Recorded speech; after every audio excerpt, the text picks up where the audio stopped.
Hi, thanks everyone for spending your Saturday night with us. I know there's a lot of digital media for you to watch, so I appreciate you watching ours. I'm Marnie Hertzler, and I directed CRESTONE and co-wrote CRESTONE. I am Josh Dibb. I'm also known as Deacon in the band Animal Collective, and myself and my friend Brian down there, it's like Hollywood Squares, scored the music for my friend Marnie's movie. Like the Brady Bunch. Yeah, Brady Bunch. There you go. That's better than Hollywood Squares. Better reference. Sorry. And Brian, anything else to add? Yeah, Brian, I play as Geologist in Animal Collective, and Josh just told you what we did. So, Marnie, could we start off just by hearing a bit about what brought you to this project? What was your inspiration? Yeah, sure. So CRESTONE is about my real friend from high school, who I met in 2006 in Raleigh, North Carolina. And I guess it was earlier than that, maybe like 2004 in Raleigh, North Carolina. And I stayed in touch with them over the years and had heard that they were living out in the desert of Crestone, Colorado, and making music. And we had always wanted to make something together, particularly me and the character Sad Boy in the movie. We were really close and always were trying to make art together or figure out something to do together over the years. And I had the opportunity to go out there and visit them for 10 days in the summer of 2017. And we shot a movie together. And that's how it all started. And were there any influences that you were taking with you when you went to shoot the film or when you were cutting it? Yeah, definitely. When I sat down and really thought about what I wanted the film to look like and how to organize it for myself, I was watching a lot of videos on YouTube with my friend Theo Anthony of like kids doing bong rips and like smoking like weed out of like really weird objects or like putting milk in their bongs. And I was like really into that strange aesthetic and the culture around that and those wild kids. And so I was watching a lot of YouTube, watching a lot of Instagram stories, listening to a lot of SoundCloud rap. But then later on in the process, when I actually had to edit the movie, I watched a lot of True Stories by David Byrne was a huge inspiration, and Wieners and I by Agnes Varda, and Bombay Beach was also a huge inspiration. So could we talk a bit about the collaboration? I think before this, Josh, you were saying that this is the first film that you all have worked on, at least the first narrative film or pseudo narrative. So could we hear about that working relationship? Marnie, if you want to start, maybe. Oh yeah, I guess I met Josh when we were living in New Orleans, and we've been friends for quite a few years now. And I always wanted to work with him on something. Obviously, I'm a huge fan of his work and of Brian's work. And I approached him because he was my friend and because I wanted to work with him, but mainly because I felt like the sounds that Josh and Brian make do so well at describing landscape. And since landscape is such a strong character and presence in the movie, I needed that to really be brought forward. And I could see that happening with their music. Josh, do you want to talk a little bit more from your perspective?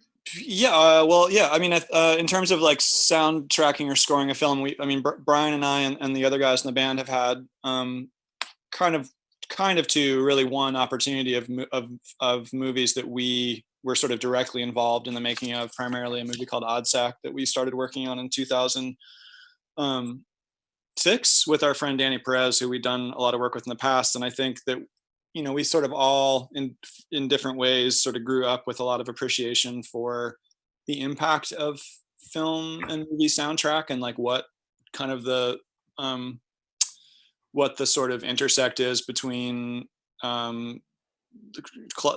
traditional musical scores and practical sound and music concrete, and how those kind of things can all come together in a lot of different film formats to bring up emotion or to scare the hell out of you or give you a sense of the creeps or whatever. So we've always kind of really loved that relationship, and I think had spent a lot of years leading up to 2006 wanting to delve into that, and not really having had too many opportunities or any opportunities. We worked on this movie Oddsack for many years with our friend, And that came out in 2010, and since then we've had a couple opportunities come up to do soundtracks, and none of them have really ever come together. So we've all kind of been chomping at the bit for an opportunity to do that anyway. I mean, I think all four of us, and in different ways, have wanted to do that. And yeah, I think when Marnie, I mean, yeah, as Marnie said, met her in I want to say it was 2015. Does that make sense?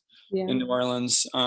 And we didn't talk about that kind of stuff then, but I think once she brought up the idea of doing this, I immediately went to Brian, because I feel like his sensibility about soundtracks and landscape, I knew would kind of work with this really well. And he's a very like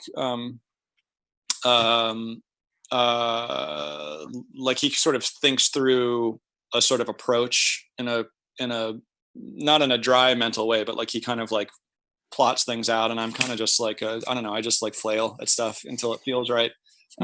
So it felt like that would be a really good thing. We also both live really close to each other. He lives in DC and I live in Baltimore, so it just felt like kind of like a really perfect opportunity to collaborate on something. And I liked what I'd seen of the film so far. It just seemed really cool. So yeah, it was a pretty effortless thing to say yes to, and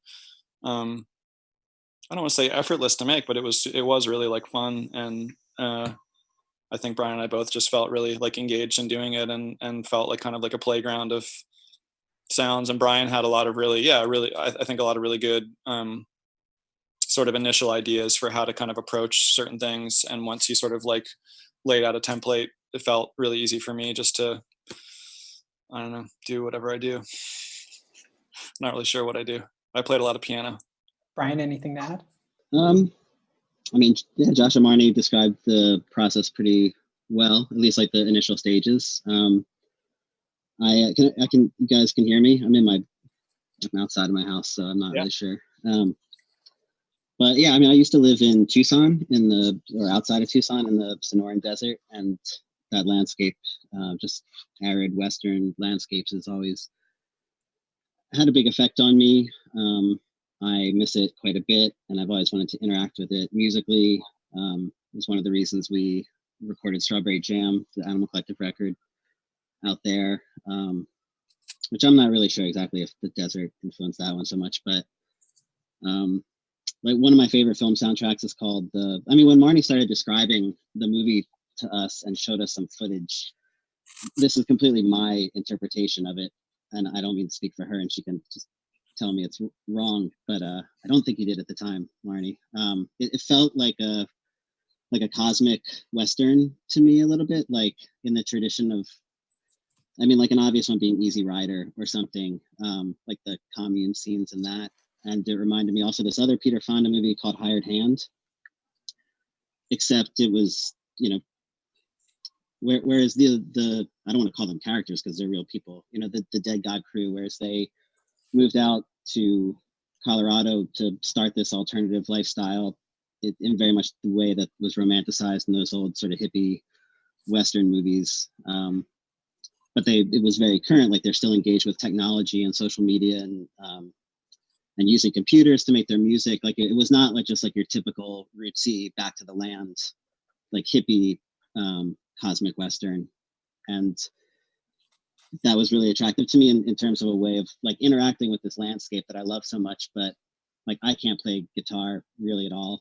I definitely can't play like slide guitar, pedal steel guitar, which when you think of those kind of soundtracks in those movies, it's like the palette that you hear, which I love. I mean, if like the soundtrack, The Hired Hand or something. So this was a way, again, since like I can't play those instruments well, and I felt a little liberated and inspired by the Dead God guys to interact with the landscape in a more modern, futuristic way while still playing with that palette of sounds. So I think that feeds into a question we have from the audience, which is, what was the writing process for the movie like? How much of the film was genuine versus staged? I always answer this question differently based on my mood, but I feel like I wanted to give my friends agency over their characters in this movie. And so they are characters in the sense of like how they're aware of themselves in front of the camera. And I think the way I speak about them from my point of view in the movie is like looking at them as if they're my friends and the only way I know them. So it's a perfect mix between character and friend. And on you know, talking about what's real and what's not, like when we got there, we pulled up to Sloppy's house and we saw the character that was on the bike showing Sloppy parts of his bike, and Corey, my co-writer, was like, oh, we have to shoot that scene, we have to write this scene. So it was like we were writing on the fly. We like we chose things from their true daily lives and then just augmented them to fit these rules that I had created for the film. Like the rules being they're the last people alive on Earth, or the rules being this is how the camera behaves. So it dipped in and out of like real life and what's not real life, which I think it really parallels the experience of being an Instagram viewer and just like flipping through stories and watching Instagram lives. You never really know what's real or what's not. Yeah, it's a little bit of everything. And you know, we went to CRESTONE with a few scenes written out. Josh Capps, Sadboy, and Sloppy had written out some ideas. Like they had drawn up the plans for the trailer leading scene. So I had a list of things we wanted to do. I knew I wanted to shoot 2 music videos, but that was it. Nothing was really seriously scripted. No lines were written. And back to this dynamic between you and the guys. So when you were sending them in progress cuts, were you sending a temp track of things to lead them to musically, or was it just sort of soundless and let them? That's a good question. This movie was probably 12 different movies. And so I sent them 12 different movies and they composed beautiful full pieces to, I guess, 1 or 2 of the cuts. And then I took those back with me and edited to those and handed them back to them. It was a little bit of a clumsy process and we had to find our footing, but I think it turned out for the better for all of us. So yeah, there was back and forth, but there was one main moment where they handed me a really complete, beautiful score based on a cut that I had sent them. The clumsiness was my fault, and like when I score, I really I like things to sync. Like when I score things, I mean, Danny could tell you this about OddSac too, and so like I score to cuts and choices that I assume the director has already finalized, and I don't leave them a whole lot of room to be flexible to then like recut or change later, because I don't really like write a piece of music. I feel like I almost just make a collage to the cut. So I think Marnie did a really good job getting out of the corners that I painted in musically a lot of the times. But to your defense, also it was like at some point in an earlier cut, it was like almost like a very long music video to your score too. Like it did sync up perfectly, and that could be a whole movie in and of itself too, which actually we should go back and watch together. It would be really interesting to see like it's been like over a year now. That might reflect more what like the soundtrack is, to be honest. That's that would be fun. But so there's the Animal Collective cut, there's like the director's cut, it's just there's different versions of it. So we have a question from the audience. What was the collaborative process like for Brian and Josh in terms of tracking and recording modular and live instrumentation? Did they travel to Colorado to get a sense of the actual space? We wish. It was the middle of winter last winter. It was like right around New Year's, between like the start of 2019. It was like pretty much all January, right? I think I remember like January, my February, birthday, and then us kind of like kicking in right after my birthday, because you were on vacation with Gene, and then you got back, and or I think so. Yeah. Anyway, I'm yeah. I mean, it was the holidays either way, but yeah. Well, I think we did different scenes are done different ways. Almost, I think everything I did on the movie is with my modular, which is very portable. So some of the stuff I did at home and I would send to Josh, and he would play over it and send it back, or at least that was like the first couple weeks. And then I think it got to a point where, especially once we realized Marnie was probably going to need some flexibility, we decided to work more together. So I would just drop my kids off at school and like get on the MARC train or get in my car and go up to Baltimore for the day and meet Josh at his space. I don't know if we ever. I'm trying to think if there's any. Like we definitely did a few things live, like the part where the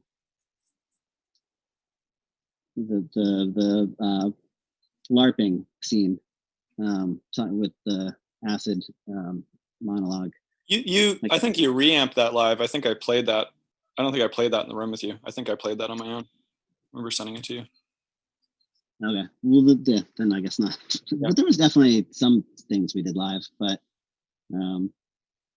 But usually one of us would take the lead on a scene. This is kind of the way every Animal Collective visual collaboration goes. Like one of us picks a scene, whether it was Tangerine Reef, not exactly, but like if somebody always starts because we don't live in the same place, and it's like a remote thing where you send it, you say, hey, I'm thinking about this for this scene. What do you think? And then there's overdubs done on top of it remotely or live. I guess towards the end, we just felt like, because we were trying to make a deadline, I think. I can't remember for what festival. Actually, like something for, Marnie would know. Like there was one festival that you were considering sending it to. We were trying to meet a deadline. And then we started working more together, not so much so we could record live, I guess, but so that one of us could just play something in the room and be like, what do you think of this? As opposed to having to record it, just like then send it over Dropbox and like wait for a response. Yeah. That's how we work together. Yeah, but it was a little bit of back and forth. I mean, I'd say Brian probably took like the majority, like well over 50%, maybe even 2/3 of like sort of like the initial passes on stuff, and in some cases there's a few things that like completely hold as almost entirely Brian and I don't really touch at all. And then there was a handful that like there's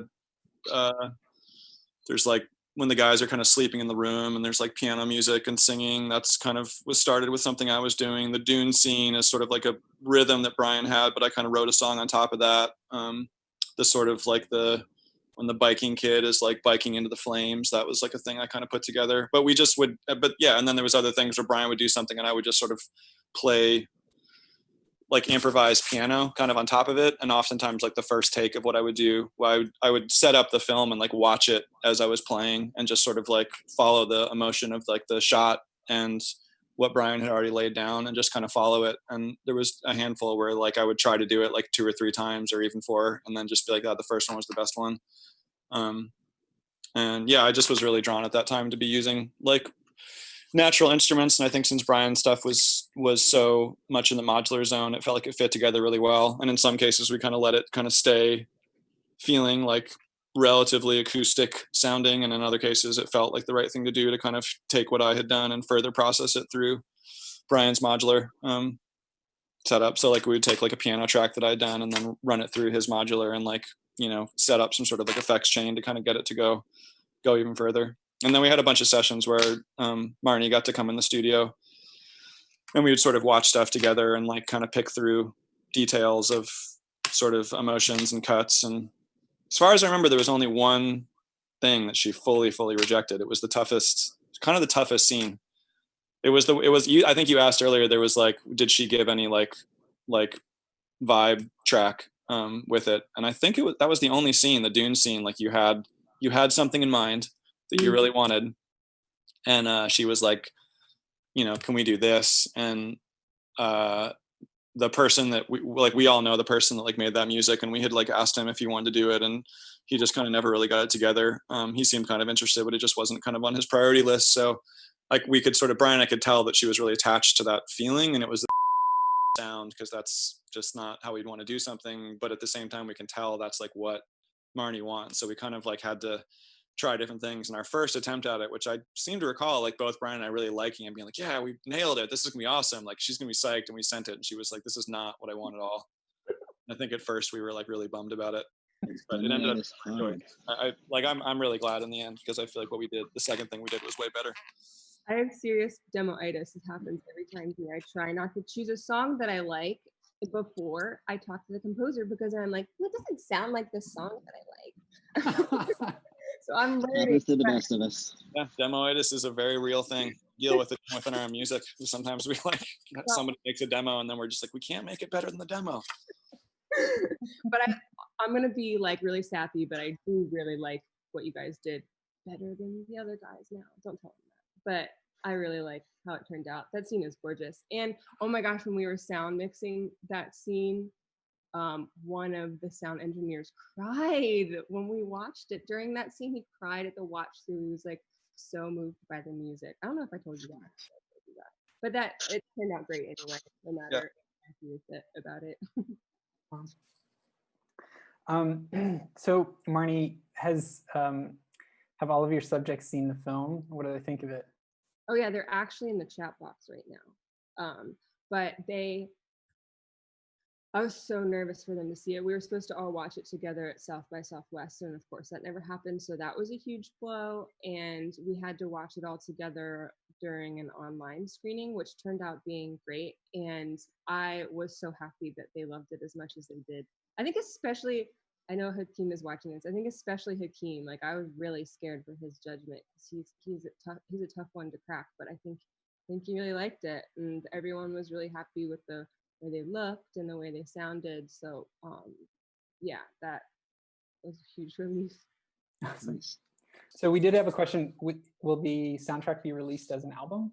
We hope so. We talked to, I mean, so much has been changed now, because of COVID, both for Animal Collective and all of our plans in general, but also for the theatrical release of this, which I don't have details on, Marnie can mention, because we haven't talked about it in a couple of months, but we always wanted the soundtrack release and the theatrical release things to be synced up and like come out together.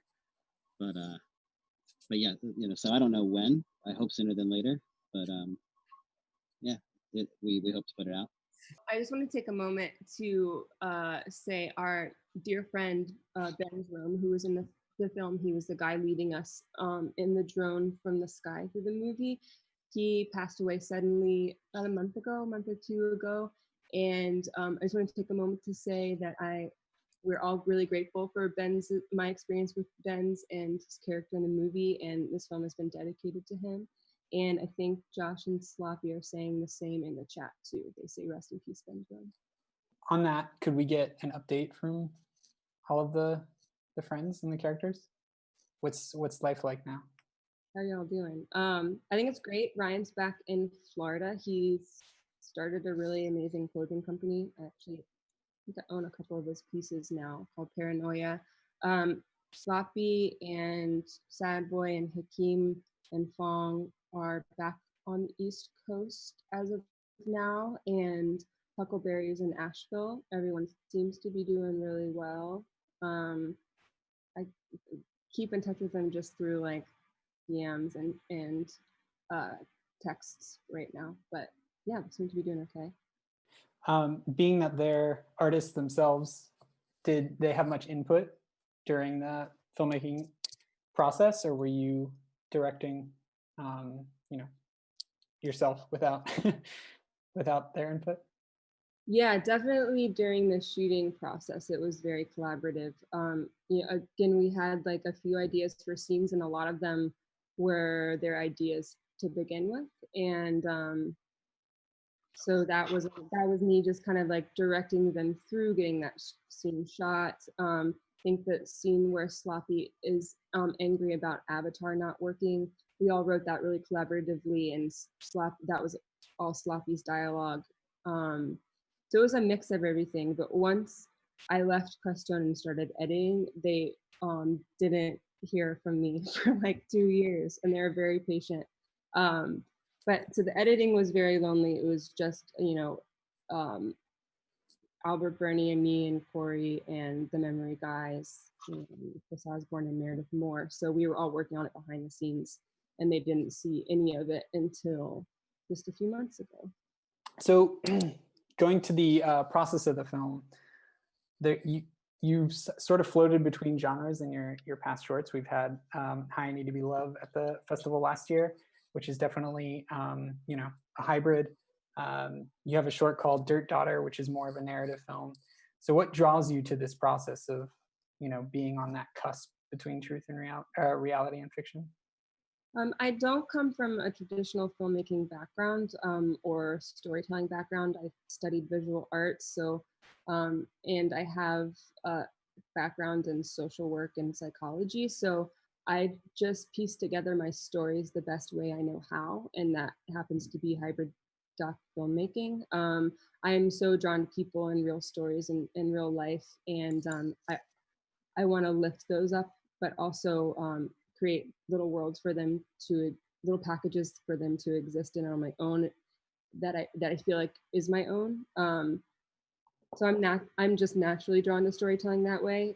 Dirt Daughter was an attempt at a narrative. I think it became really hybridy too at some point. But yeah, it's just like, it just speaks to my creative flow and how I like to share ideas and stories and images.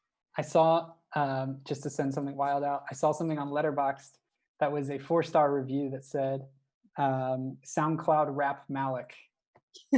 Any thoughts? I'm honored.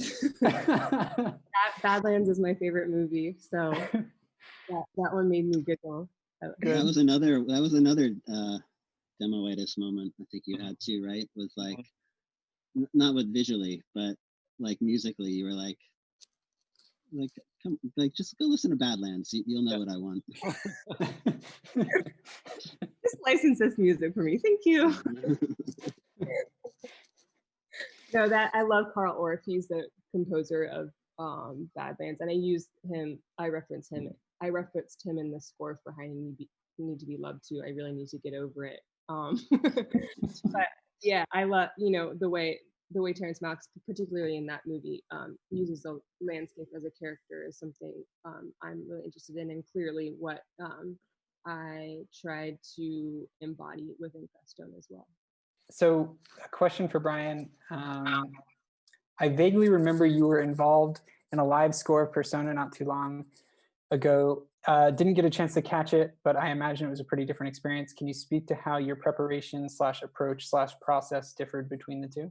The Persona live score was I did it with 2 other musicians, Adam McDaniel and Michael. I apologize if I'm spacing on his last name now. He was a friend of Adam's from Asheville, North Carolina, and they were doing, I think the year we did it was Bergman's 100th birthday, or would have been. So it was like a local Asheville film festival. They were going to show Persona at an art gallery. And Persona almost has almost no music in it, which is one of the reasons we picked it. So the live rescore we did was, it was exactly that. Like, we just wrote a whole new piece of music and we did it in about 48 hours. I thought we did a good job. I think we tried to record it and it didn't come out, but it was like, we the 3 of us sat in a room, we set up our gear, and we watched the movie over and over again for 2 days and moved through it really slowly and decided which places needed music and which places didn't. Anytime the movie had music, we just had it on a volume pedal so we could fade it out and play our own music. Michael was kind of the director of that one. He's an incredible guitar player, and he has a live setup very similar to, I don't know what the software is. It's similar to what like Finesse uses when he plays live. And since he had led like 3 or 4 of these rescore experiences before, he kind of served as the musical director. And with this one, it was a little bit more. It took us 2 months or something to go through and really and get it right. So it's hard for me to think back to Persona again. I remember really liking what we did, and I think other people did too. But who's to say if like we didn't have a 48 hour time limit, if we wouldn't have made different choices. So we're running out of time here, but just quickly, we have another question that was about any updates on the next Animal Collective album. If you got them, let us know, because the reality of it is that like everyone, reality has shifted pretty dramatically, and that the impacts that it's had on us as a band on all sorts of levels that are, I'm not going to go into now. We have a bunch of music. If you're asking, I'm assuming you know that we were playing earlier this year, last year. I can't even remember where we are anymore. And we're really psyched about it. And we had plans to go in the studio, and we're probably going to be in the studio. If things had gone as planned, we probably would be done recording at this point. Yeah, but I think we'd be done. everything had to get canceled, and we don't all live in the same place, and that makes it extra challenging. Noah living in Europe, I don't even think he is legally allowed to fly over here until the 15th of this month, and I'm not even sure if that's changed. Not to mention complications with people with families and being considerate of spouses and children and all of these things. So we're actually working really hard right now to kind of talk through how to do it, because we really want to do it, but things are really, it's pretty wild west right now in the entertainment industry in general. We kind of don't really know what the future holds, and we're all just trying to kind of take it day by day, week by week. But we are probably as eager as anyone is to make our next record. Yeah. And if you saw any of those shows or heard any of the music from those shows, like dating back to the Music Box thing we did in New Orleans, Josh and Dave and I, it's like this is not like a click track or like there's some loop that we have to play to kind of album. So it's really hard for us. People suggest like just doing it remotely or something, and the idea of having to play to a click track as opposed to just playing as a live band, it just doesn't seem like it's going to work for this group of songs. So that's been that's why there hasn't been like a quarantine record of it yet, and we hope to avoid that, but we're not sure. Well, thanks for the update. Marnie, to close things out, what's the future for the film? What's next? How can everybody in the audience help out? There will be, of course, more online screenings as festivals are moving online. And when it becomes appropriate again, I think we'll make it more accessible online too. We'll see. We got some ideas up our sleeves, some creative screenings. Yeah, it'll be fun. Just stay tuned. Tell your friends. Leave me a nice Letterboxd review. I love Letterboxd. It's great. Well, thank you so much for bringing your film. I'm so happy to have it in the festival. And thank you to everyone watching this. The film is going to be live on the platform for a little while, so please do recommend it so that people can come back and check it out. And with that, thanks everyone. All right, thank you. Thanks for having us. Bye, everybody. Bye. Bye.